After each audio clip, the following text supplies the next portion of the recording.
बिस्मिल्लाहिर्रहमानिर्रहीम अल्हम्दुलिल्लाहिल्लज़ी हदाना लिहाजा वस्सलातु वस्सलामु अला सय्यिदिल अंबिया वल मुरसलीन हज़रत मोहम्मद मुस्तफ़ा और उनके पाक अहले बैत पर जिनको अल्लाह ने हर रज से पाक रखा। अजीज मोमिनीन व मोमिनात, आज के इस मुक़द्दस खुतबे में हम 12 इमाम अलैहिस्सलाम का तज़किरा करेंगे। वो पाक हस्तियाँ जो रसूल खुदा सल्लल्लाहु अलैहि वसल्लम के बाद हिदायत के चिराग, इल्म व तक़वा के मीनार, सब्र व अदल के जीते जागते नमूने हैं। कुरान और सुन्नत की रोशनी में अहले बैत की मोहब्बत ईमान का हिस्सा है और इन्हीं अहले बैत में से 12 इमाम हिदायत की जंजीर हैं। पहले इमाम अमीरुल मोमिनीन हज़रत अली इब्न अबी तालिब अलैहिस्सलाम, आप रसूल सल्लल्लाहु अलैहि वसल्लम के वसी बाबुल इल्म, अदल की मिसाल और शुजाअत का समंदर है। खैबर का किला हो या महराब कूफा, हर जगह आपकी सच्चाई चमकती है। आपने सिखाया कि हुकूमत इबादत है और इंसाफ अल्लाह की अमानत। दूसरे इमाम हज़रत इमाम हसन अलैहिस्सलाम, आपके सब्र, हिल्म और उम्मत की भलाई का परचम है।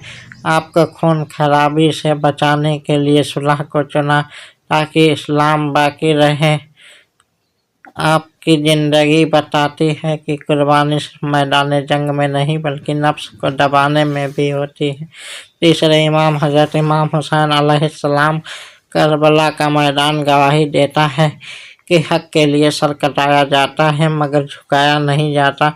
आपने फरमाया, मिस्ल मुझ जैसा जालिम की बैत नहीं कर सकता। करबला इंसानियत की किताब है जिसका हर सफ़ा कुर्बानी से लिखा गया। चौथे इमाम हज़रत इमाम ज़ैनुल आबिदीन अलैहिस्सलाम, करबला के बाद आपने दुआ और इबादत के ज़रिए इल्म के अंधेरों में रोशनी फैलाई। सहीफ़ा सज्जादिया इंसान को रब से जोड़ने का अमूल खजाना है।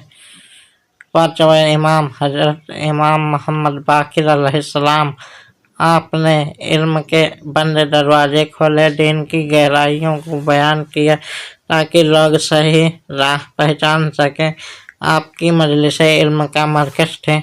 छठे इमाम हज़रत इमाम जाफ़र सादिक अलैहिस्सलाम, आपके दौर में फ़िक़्ह, अक़ीदा और अखलाक की मजबूत बुनियाद रखी गई। हज़ारों शागिर्दों ने आपसे इल्म हासिल किया। आपने सिखाया कि सच्चाई ही निज़ाम हयात है। सातवें इमाम हज़रत इमाम मूसा काज़िम अलैहिस्सलाम, सब्र और खामोशी की मिसाल। जुल्म की जिंदानों में भी अपने गुस्से को काबू में रखा, इसलिए आपको काज़िम कहा गया, गुस्से को पी जाने वाले। आठवें इमाम हज़रत इमाम अली रज़ा अलैहिस्सलाम, मुनाज़रों में हक़ की जीत, अखलाक में बुलंदी और रहमत में उसात आपकी पहचान है। तो उसकी ज़मीन आज भी आपके नूर से रोशन है। नौवें इमाम हज़रत इमाम मोहम्मद तकी जवाद अलैहिस्सलाम, कम उम्र में भी इल्म हिकमत का समंदर। आपने साबित किया कि इमामत उम्र की मोहताज नहीं बल्कि इलाही इख्तियार है। दसवें इमाम हज़रत इमाम अली नकी हादी अलैहिस्सलाम, आपने रहनुमाई की राह दिखाई, सख्त निगरानी और दबाव के बावजूद दीन को जिंदा रखा। 11वें इमाम हज़रत इमाम हसन अस्करी अलैहिस्सलाम, आपकी ज़िंदगी छुपी हुई मगर असरदार थी। आपने उम्मत को गैबत के दौर के लिए तैयार किया। 12वें इमाम हज़रत इमाम मोहम्मद महदी अलैहिस्सलाम, आप हुज्जतुल्लाह हैं, ज़माने के इमाम हैं। गैबत में भी आपकी निगाह उम्मत पर है। एक दिन आप ज़हूर करेंगे, ज़मीन को अदल इंसाफ से भर देंगे जैसे वह जुल्म से भरी होगी।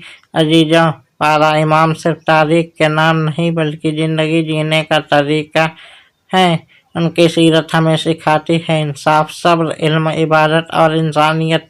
मगर हम उनकी मोहब्बत को अमल में बदल दें तो हमारे घर, समाज और मुल्क में नूर फैल सकता है। आइए दुआ करें, ऐ अल्लाह, हमें अहले बैत और 12 इमामों की सच्ची मोहब्बत अता फरमा, उनकी राह पर चलने की तौफीक दे और हमारे अमल को कबूल फरमा। वस्सलामु अलैकुम व रहमतुल्लाहि व बरकातहू।